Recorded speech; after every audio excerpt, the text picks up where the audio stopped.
Javier Milei, presidente de Argentina, dice que el derivado no vale más que el subyacente. ¿A qué me refiero con esto? En este episodio del Urbital Podcast conversamos con el urbanista Pedro Cardona sobre su candidatura para el Precinto 1 y su interacción con los residentes de la zona.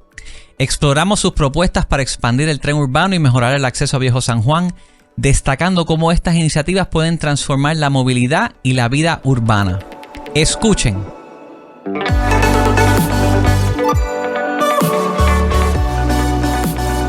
Bienvenidos al episodio número 83 del Urbital Podcast. Hoy estoy en una conversación uno a uno con mi amigo arquitecto, el urbanista Pedro Cardona. ¿Cómo estás? Planificador también. Estoy súper bien. Bueno estar contigo de nuevo aquí en este espacio. Pedro, gracias por acceder a la invitación nuevamente. Me recuerdo que me encontré contigo en la actividad de ATI, evaluando las propuestas del tren urbano, y dije, oye, hace tiempo que no hablo con Pedro, que has estado aquí en este podcast ya en otras ocasiones. ¿Qué te pareció esa reunión?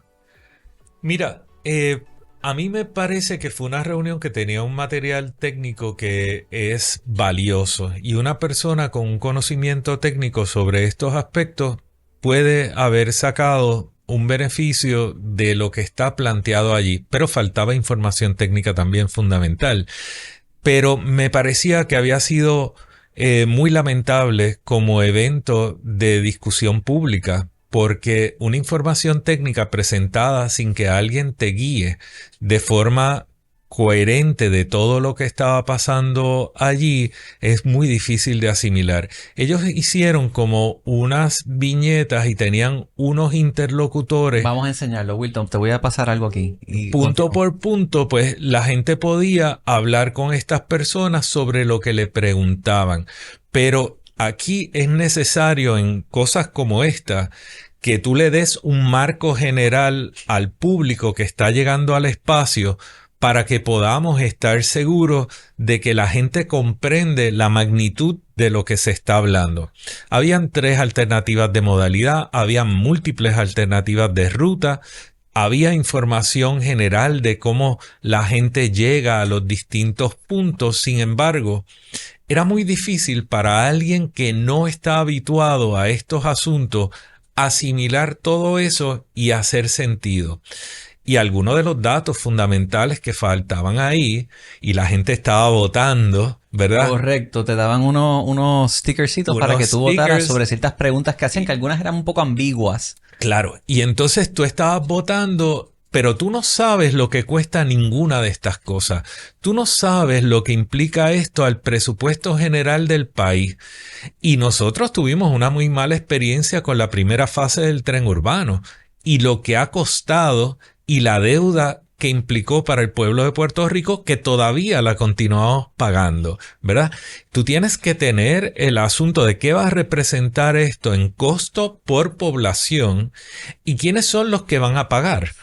Porque también hay que ser honestos, el sistema de transporte del área metropolitana, particularmente de los 3 municipios de San Juan, Guaynabo y Bayamón, lo paga todo Puerto Rico.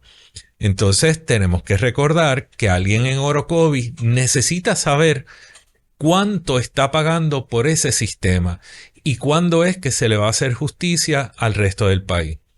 Lo otro que faltaba, Giancarlo, y aquí cierro, es que estos sistemas no funcionan si no son parte de una ciudad.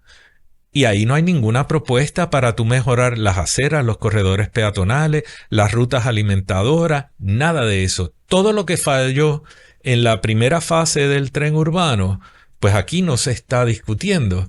Entonces, yo que soy usuario de sistema de transporte colectivo y de modalidades alternativas, bicicleta, scooter, etcétera, yo digo, oye, sin lo otro, este sistema va a ser más deuda y poco beneficio, y parece ser un sistema que solamente funciona para el distrito T-Mobile. Y para un tren de entretenimiento, yo creo que lo pague el que mantiene el distrito T-Mobile, no lo debemos pagar nosotros. Esa parte, por lo menos noté que había extensión hasta Viejo San Juan, no vi tanto que fuera, y fíjate, vi que hablaba de Minillas, la extensión a Minillas, que si fuese a llevar el tren pesado hasta Minillas, yo creo que eso es una buena idea, como un punto de alta densidad. Seguro. Es el principal centro de empleo del área metropolitana. Sigue siéndolo. Hay 27,000 personas que llegan todos los días a esa área. Si llegara hasta Minillas, ahí también tienes entonces la Valdoriotti, que tú puedes de ahí sacar líneas hasta el aeropuerto y hasta el Viejo San Juan. Así que esa parte me pareció interesante. Lo que a mí me sorprendió es que el estudio solamente miraba Minillas, Centro de Convenciones y Viejo San Juan. No miraron hacia el aeropuerto, estando ahí. ¿Por qué no? Y lo otro que yo encontré un poco decepcionante era unas propuestas que hacían de autobuses, Bus Rapid Transit. Entonces estamos haciendo Bus Rapid Transit liviano o pesado. ¿Y por qué? Unas de las propuestas que veía no eran rutas bidireccionales. Había una propuesta que era una guagua que pasaba por la Ponce de León y luego la Fernández Junco. No hacía mucho sentido para los usuarios. Mira, y encontré muchos rookies de afuera trabajando en algo que es local. Sí, eso que tú mencionas también pues llamaba la atención y hubo gente que lo mencionó, ¿verdad? Habían profesionales de otros países que estaban allí, que se notaban que eran personas muy jóvenes. Eso yo creo que es tema de otra conversación, pero sí me llamaba la atención, ¿verdad? Y yo creo que es importante que todos recordemos que el tren urbano necesitaba llegar hasta Minilla, y eso fue la fase que se cortó y eso hizo que el proyecto quedara muy truncado. Correcto, si el tren urbano hubiese llegado a Minilla desde salida, la inversión quizás se hubiese visto mucho más. Lo que pasa, Giancarlo, que es que no importa si tú llegas a Minillas o no, si tú no tienes los alimentadores, si tú no tienes unas aceras para que la gente camine, el sistema tampoco va a funcionar. Y Correcto. Todo el mundo ha comprobado y lo ha dicho que tú tienes que ir creando el ridership. Lamentablemente, en el año 94, Puerto Rico tenía un ridership del sistema de transporte colectivo entre guagua y carros públicos que era muy alto. Y eso se comprometió con un mal proyecto del tren urbano, ¿verdad? Que le fallaron demasiadas cosas. Y eso ha provocado que hoy día el usuario del transporte colectivo es una especie de descartado social. Correcto. Que no se le está dando la atención necesaria. Tienes que crear confianza en el sistema y los países que lo han hecho efectivamente pues han comenzado con los corredores peatonales y los autobuses. Y hay suficiente precedente de esto. De hecho, en Puerto Rico llevamos 3 diferentes anuncios de para X años la aplicación de las guaguas de la AMA, 2017, 2019, 2021, y no sale la aplicación. Todavía no hay itinerarios fijos públicos, GPS donde ves dónde están.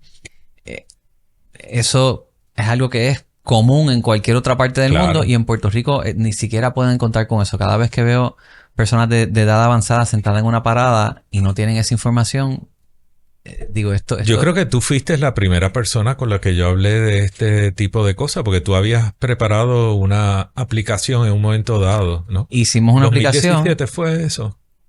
2019 la estuvimos desarrollando, la presentamos para lanzarla en el 2020, se llamaba Guagua.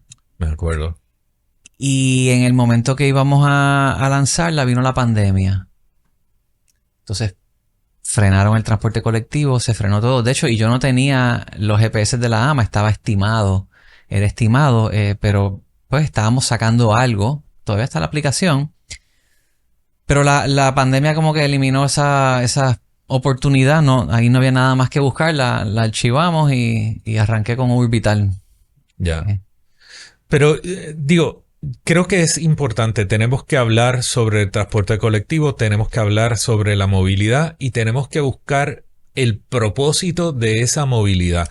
Y la movilidad tiene que ser para aumentar la productividad del país, para llevar a la persona a su lugar de trabajo, al joven al lugar de educación, sea la escuela o sea la universidad.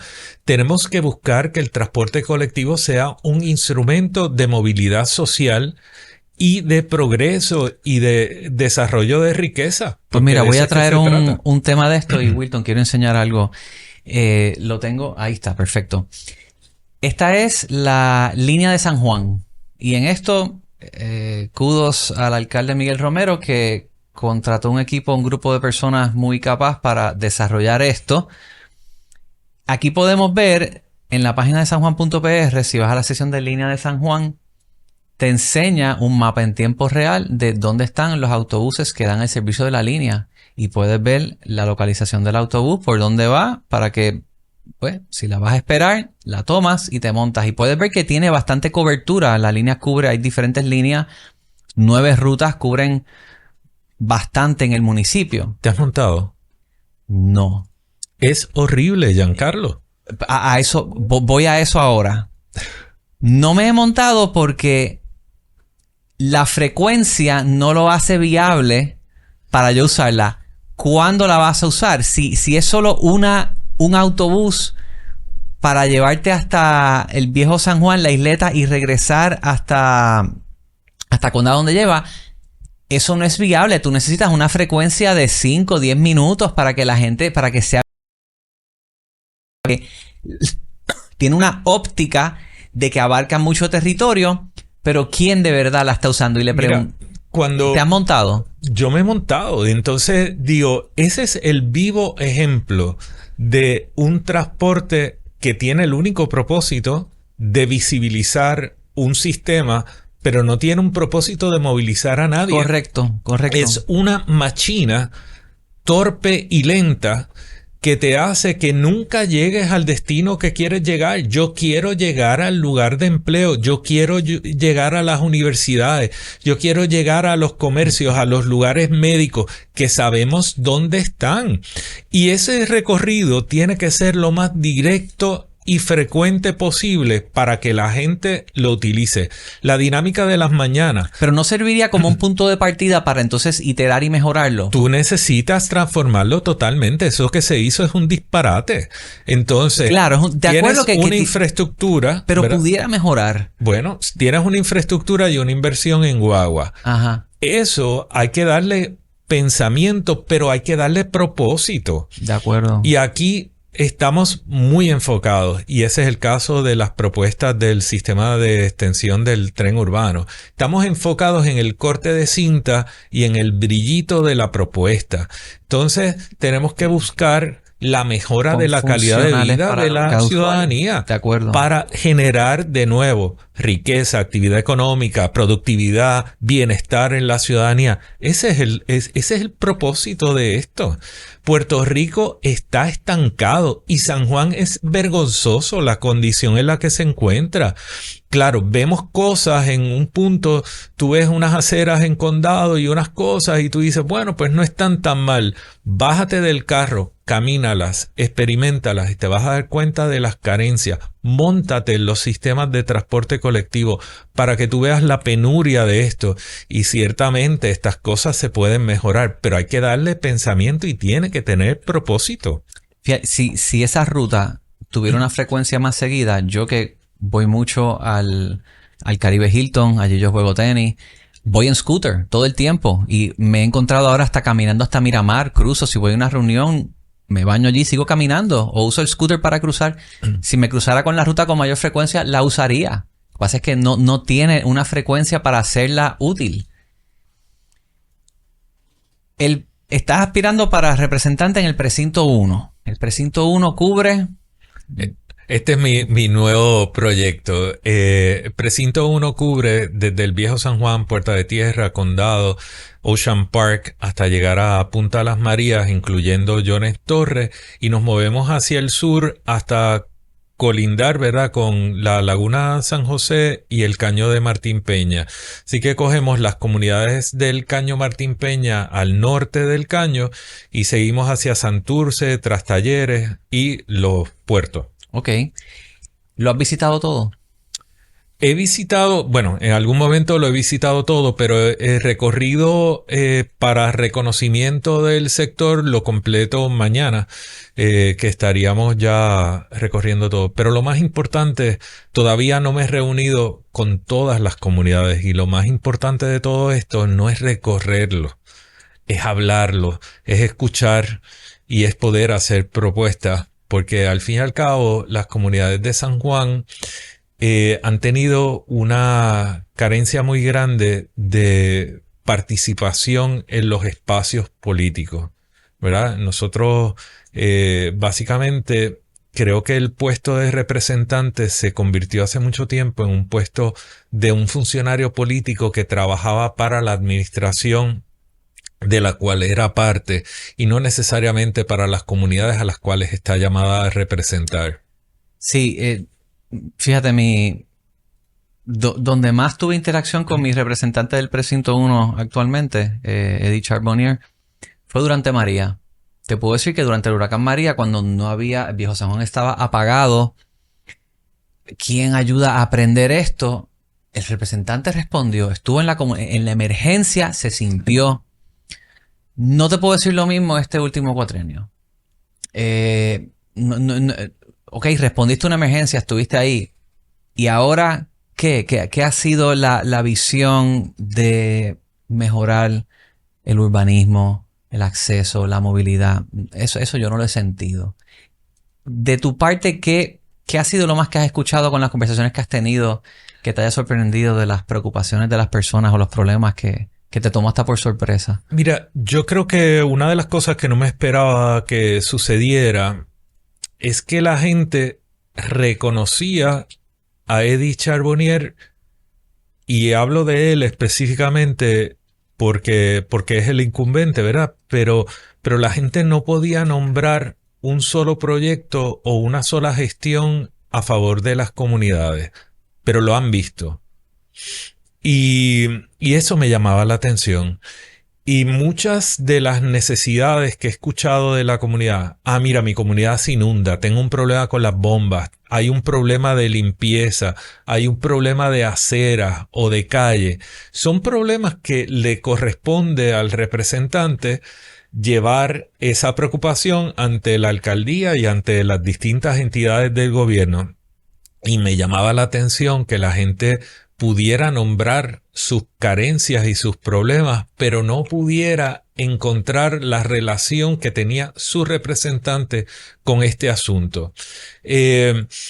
Faltan reuniones, faltan conversaciones, la gente recuerda mucho más los recorridos y las tumbacocos que la reunión para hablar de asuntos.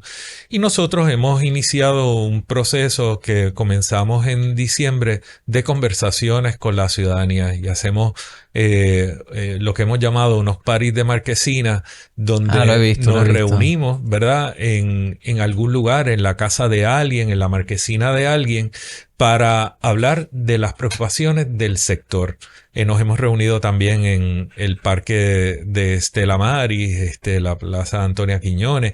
Hemos estado en múltiples lugares y pues llega la gente que quiere y conversamos. Ese ritmo para mí ha sido muy bueno y hemos aprendido un montón. Yo llevo años, como tú sabes, trabajando en asuntos de participación ciudadana y reuniéndome con comunidades. Pero este ciclo ha sido bien distinto porque la gente tiene unas necesidades muy concretas y unas preocupaciones muy grandes en cuanto a su futuro. ¿Y qué te han compartido? Mira, una de las cosas más dramáticas para mí fue la reunión con residentes de áreas muy acomodadas en Condado y en Miramar, y adultos mayores que me traen la preocupación de el riesgo al que se enfrentan de desplazamiento. Yo no pensaba que eso fuera un factor que yo me iba a encontrar con los adultos mayores en sectores pudientes como Miramar o Condado. Y mucha gente habla del impacto que ha tenido la ley de condominios, la enmienda que se hace en el año 2021. Espérate, la ley de condominio. Sí. Ellos hablaban de que... ¿No es el Airbnb? Bueno, ellos hablan del Airbnb y del alquiler a corto plazo, ¿verdad? Siendo una actividad comercial que sucede en espacios residenciales, pero hablan también del problema de desplazamiento porque hoy día se permite que en una asamblea las personas que asisten voten y si son mayoría pueden aumentar el canon de mantenimiento, pueden aprobar derramas millonarias para cambios de ascensores, ventanas y fachadas, todo en una. Y de pronto hay una persona que es un adulto mayor que tiene su casa salda, que vive de una pensión y tenía su presupuesto controlado y la derrama le descontrola el presupuesto a tal punto que se está enfrentando a un corte de agua y luz y un desplazamiento involuntario porque ya no puede pagar eso en ese lugar que había comprado con sus ahorros. Antes era, hay cosas que están en la escritura matriz, cosas que son de reglamento. Sí. Esto antes era o había mayoría más uno o 2/3 partes. Correcto. ¿Qué es lo que cambia? Que si una persona no va a la reunión, se puede votar con los que estén allí. Y hay gente que no se ha dado cuenta de esto. Hoy día tú convocas a una asamblea y constituyen quórum los que asisten. No hace falta una mayoría para la reunión. O sea, si llegan 2 personas en un condominio de 30 apartamentos o de 200, esas 2 personas pueden tomar las determinaciones sobre aquellos asuntos que se convocaron mediante la convocatoria, ¿no?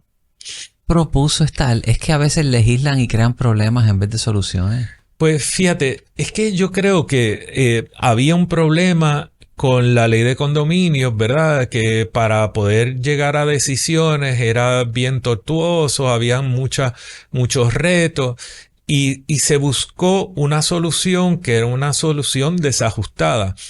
Y nosotros tenemos que reconocer... a otro. Correcto. Tenemos que reconocer también, Giancarlo, que el adulto mayor en Puerto Rico no es considerado en ningún aspecto de la sociedad, en el transporte colectivo, en las aceras, tampoco en la participación en espacios como este. No, solamente hasta que quieren el voto de ellos. Correcto. Y es el 30% de la población, o sea, es el segmento más grande de la población, es el adulto mayor.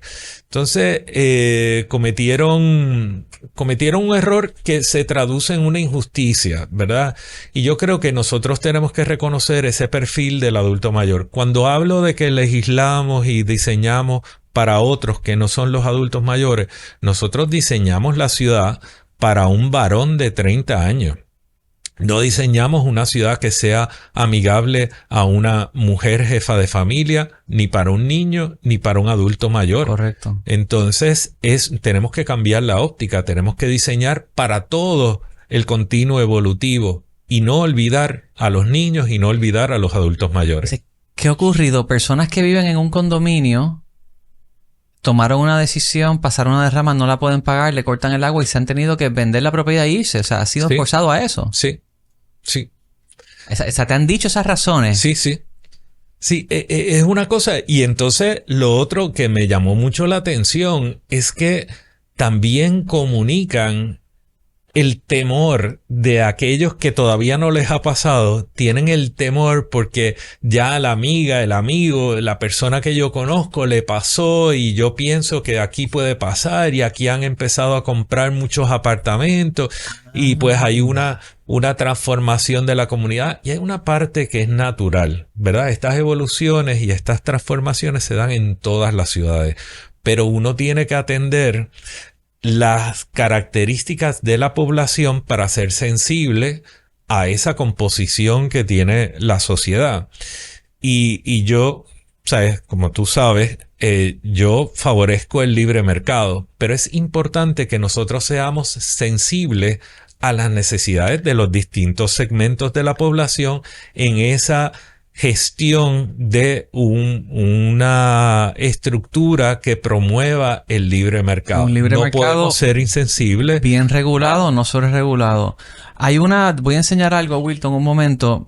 Yo escuché de este edificio. ¿Cómo? Sí. Tienen listings. Que está aquí al lado del Supermax en Condado. ¿De qué precio estamos hablando? O sea, que era de interés social. Yo tengo Háblame de tu listing. desde Vamos. 127,000 Que hasta aquí ha ocurrido. 5 millones. O sea, y todo No sé si fue que lo compró un private equity completo el edificio y han sacado gente, pero he escuchado que personas los han sacado de aquí. ¿Eso se atribuye a esta ley? Bueno, esto O es que puede yo tener... pensé que fue que lo compraron Yo tengo ahora completo mismo, para convertirlo tengo en lo que varias rentas. quisieran. Este año ha sido de rentas. Ellos están haciendo ya alquileres a corto plazo porque lo promueven como Condado Beach Apartments. Sí, Tengo estábamos hablando de esto ahorita y la verdad que no recuerdo exactamente cuál fue la evolución que siguió este caso, pero sí he estado escuchando de otros casos donde se compran múltiples apartamentos y entonces se produce una transformación de la comunidad mediante estas aprobaciones de derramas y aumento en mantenimiento. Yo creo que en este caso hubo unos desplazamientos de toda la población y como que sucedió de una. Entonces, creo que este edificio se llamaba Bayola antes, o se conocía como Sí, Bayola. correcto. Y este edificio, pues, hubo toda una serie de reclamos comunitarios por los desplazamientos que se estaban provocando. Wow. ¿Qué uno debe pensar en relación a esto? El gobierno de Puerto Rico y el gobierno municipal no ha desarrollado vivienda de interés social en más de 3 décadas.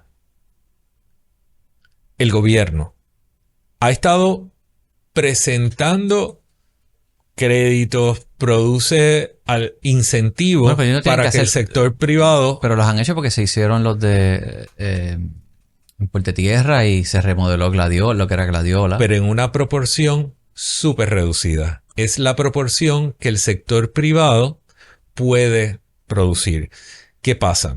Que ya llevamos 3 décadas de estudios que demuestran que hay un segmento que va en aumento de la población que no tiene capacidad de acceso porque como la oferta de ese producto se ha ido mermando y responde a lo que el mercado determina y no la necesidad de la población, y eso pues el mercado obviamente va a ser una unidad a la que le pueda sacar un rendimiento, ¿verdad? No, también hay un costo.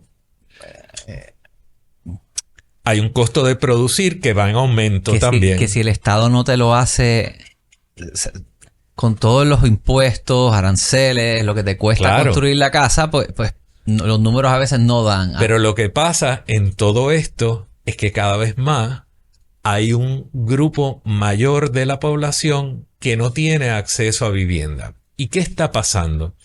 Tú tienes sectores enteros donde los costos de vivienda superan las capacidades de poblaciones que trabajan en ese sector.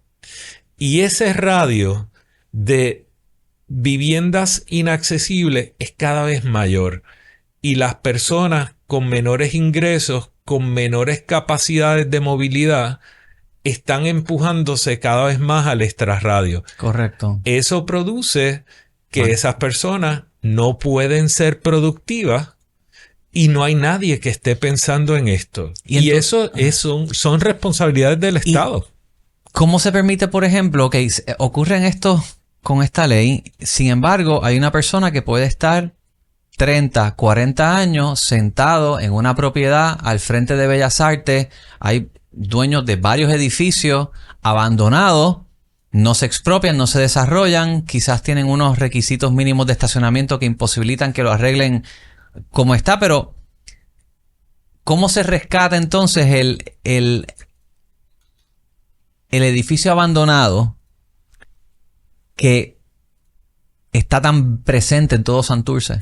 Mira, yo creo que nosotros tenemos legislación para eso. Esa legislación tiene áreas que funcionan, hay áreas que no funcionan bien, ¿verdad? Eso para declarar estorbos públicos es una ley que tiene lagunas y tiene deficiencias, pero hay que trabajar con eso.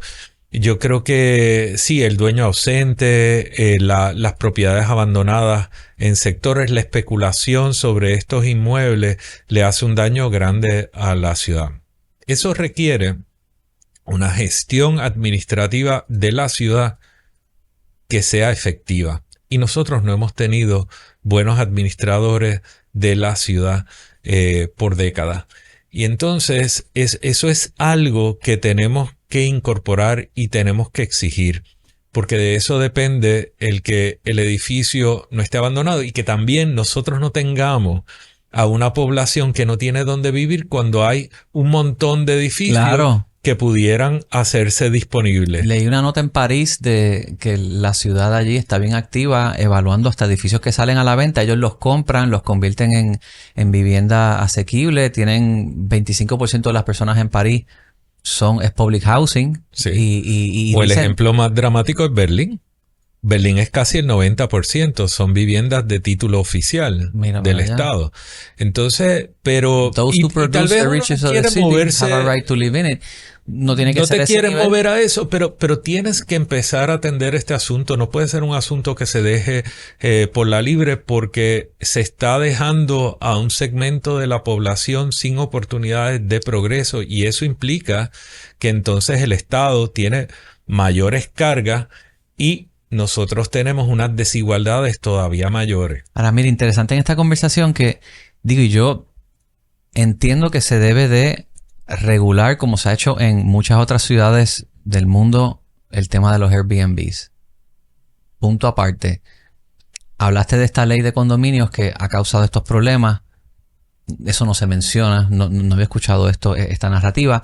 Y yo, como residente del Viejo San Juan, te puedo decir, hace poco escribí una columna, Wilton, la puedes enseñar aquí un momento, donde resalto otras deficiencias que hay en el Viejo San Juan, que son las causantes de que muchos residentes que todavía son dueños de su propiedad, simplemente la pusieron en Airbnb y se fueron. ¿Por qué? Porque no consiguen el estacionamiento, la entrada del tapón es un problema, no hay control de acceso debido por las noches, los alborotos.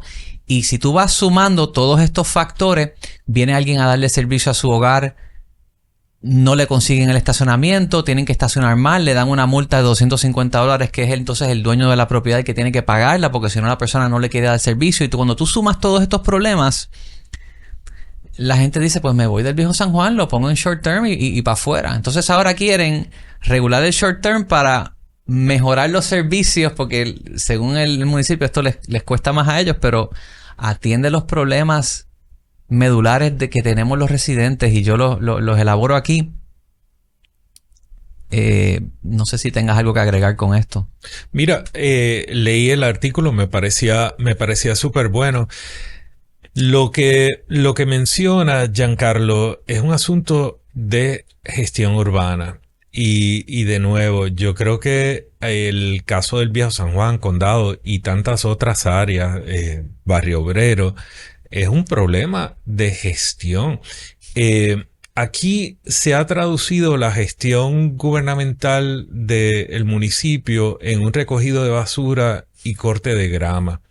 Pero sí, para tú garantizar la habitabilidad de un entorno, tú tienes que atender otras cosas y tú tienes que atender las necesidades. Mira, te voy a dar este ejemplo. Te quiero interrumpir, pero quiero este ejemplo y después me das tu opinión. Mira lo que estoy enseñando aquí, las fotos. En el Paseo de la Princesa no pueden pasar gente en patines, no pueden pasar gente en scooters, ni en bicicleta. Pero el carrito de la Fortaleza que transporta a los empleados a La Puntilla y a Covadonga pasa por ahí y le toca bocina a la gente para que se salgan del medio. La Fortaleza tiene toda una machina de 6 o 7 carritos moviendo a todos sus empleados que estacionan en el Motor Pool, en Covadonga, y los llevan y los traen. Y si eres un residente donde antes estacionaban para jugar en las canchas de tenis, ahora no puedes estacionar, ponen vallas. Pero otros vehículos oficiales pueden estacionar en esos predios. Entonces, yo digo, ¿cómo es que ustedes no miran esto y extrapolan el servicio para ser más inclusivos a todos los demás? Porque si no existiera esto, no es viable para ti que la gente trabaje en la Fortaleza. ¿Y tú crees que es viable para los demás trabajar? Conozco de edificios que no se alquilan en el Viejo San Juan porque no hay estacionamiento para quienes alquilarían. Entonces hay edificios vacíos por esa razón y residentes que se van porque no pueden vivir. estas cosas hacen tanto sentido y que no las hagan, a mí, de verdad que me... Sí, no, Me da ese es coraje. uno de los aspectos que a mí me parecía más interesante de tu artículo, ¿verdad? Tú decías, bueno, ¿por qué existe esto? ¿Por qué está esta machina? ¿Por qué circula por aquí? Pero realmente lo importante de lo que estabas diciendo era, ¿por qué este no es el sistema que nos permite a todos tener acceso a unas áreas de estacionamiento y tener acceso a una máquina como esa que me lleve hasta mi casa, que me permita traer a la persona hasta aquí, que pueda estar transportando el albañil sus útiles de aquí a allá, porque entonces ya de pronto esto se convierte en algo más accesible? A mí me da mucha pena, como tú sabes, yo viví en el Viejo San Juan en 2 momentos de mi vida y a mí me gustó mucho vivir en el Viejo San Juan, pero era un Viejo San Juan muy distinto al Viejo San Juan de ahora. Ciertamente el deterioro del Viejo San Juan es muy dramático, es muy palpable. La pérdida de población se nota. Entonces esto se ha convertido en un lugar satélite de ocio con unos residentes salpicados, muy pocos, y ya la condición, solo basta ver la oferta en el Supermax de la Plaza de Armas y en otros espacios. No son ofertas para promover, ¿verdad?, los servicios a la comunidad permanente que vive allí. Está más bien orientado a otra gente. Y de nuevo, yo no tengo problema con la actividad comercial de los alquileres a corto plazo, pero sí creo que tú tienes que establecer un límite de cambio aceptable, que es el máximo que tolera un sector, porque de lo contrario te pasa lo de Cartagena de Indias, donde no vive nadie y actualmente es un pueblito fantasma y temático que está en un alto riesgo, ¿verdad? Y el Viejo San Juan ha tenido... el Viejo San Juan es una joya que ciertamente le pertenece a todo el pueblo de Puerto Rico, pero es también una comunidad donde vivían personas y era una comunidad vital.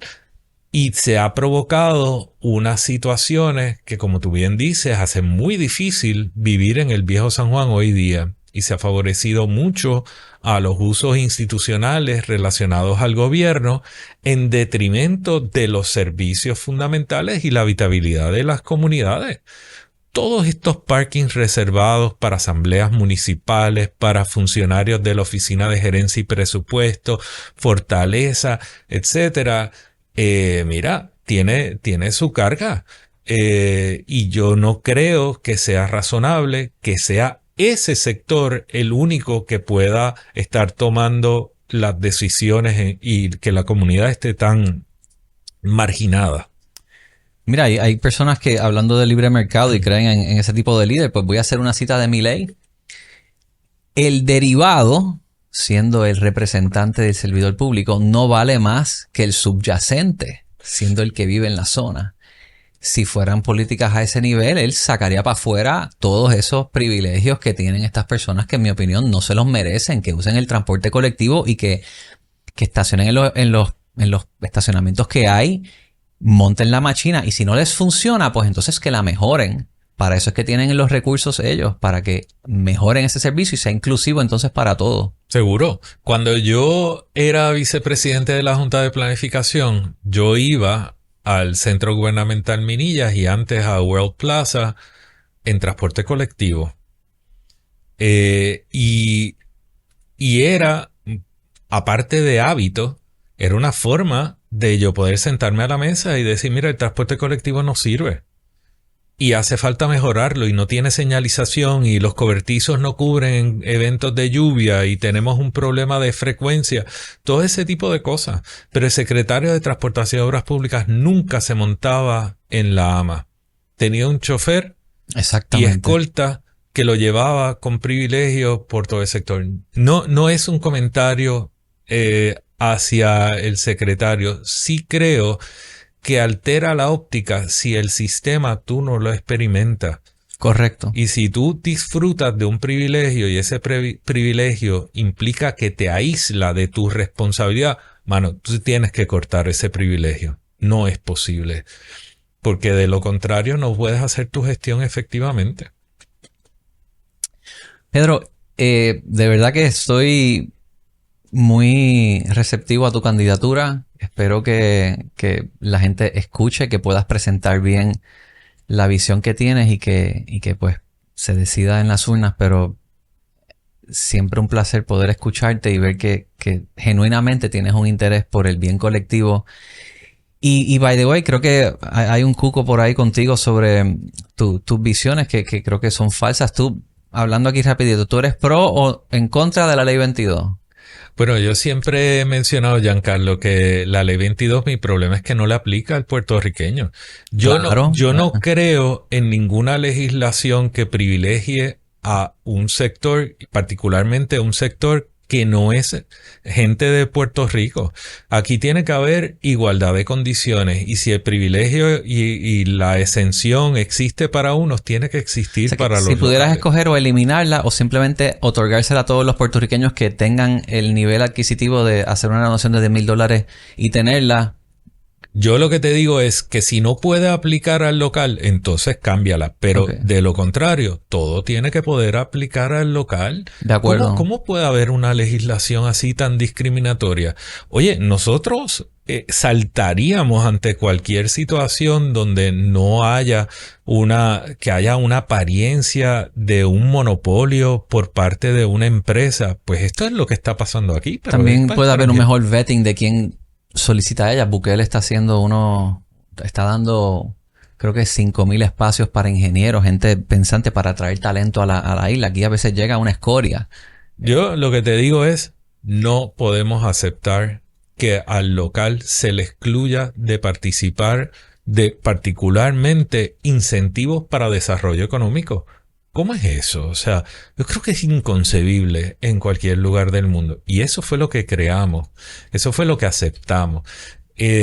Yo creo que la comisionada residente actual ayer se expresaba en relación a esto y decía que tenía que haber una extensión de la Ley 22 a los locales. Y yo favorezco eso. Yo favorezco eso. Yo en vez de eliminar, yo se la daría a todos los puertorriqueños y tendría unas restricciones de quién puede cualificar para ellas, pero dásela al puertorriqueño, seguro que sí. El que pueda entonces donarle $10,000 a unas sin fines de lucro como Jóvenes Puerto Rico en Riesgo, que pueda hacer un muchísimo mejor trabajo que pagarle impuestos al gobierno, permítele a la gente donarle estas fundaciones que son... Pues... Oye, y fiscaliza ese aspecto, porque también hemos visto la cantidad de casos que tenemos, ¿verdad? De esos sin fines de lucro que se han creado, que son de autoservicio, ¿verdad?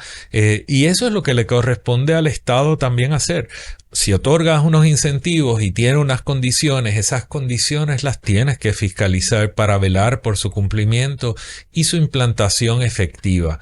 De lo contrario, es que se convierte ese asunto en el tema medular cuando debiéramos estar viendo los resultados y el impacto de esas acciones, tanto de la inversión como de los programas de sin fines de lucro que se supone que se desarrollen en función de mejorar las condiciones de todos y todas. Tengo que hacer una mención para todas las personas que estén interesados en comprar una propiedad en Puerto Rico. Según una encuesta reciente de Urbital, el tiempo promedio para cerrar una compraventa de inmueble es de entre 30 a 60 días o 60 a 90 días. Y ningún corredor reportó cierres en menos de 30 días. Descubre cómo con BIG Mortgage puedes acelerar el proceso y cerrar en solo 21 días. Como corredora de bienes raíces, para mí es de primordial importancia que el banco hipotecario con el que estén trabajando mis clientes sea de fácil comunicación, porque la inmediatez en las comunicaciones cuando se está trabajando un caso hipotecario es súper importante.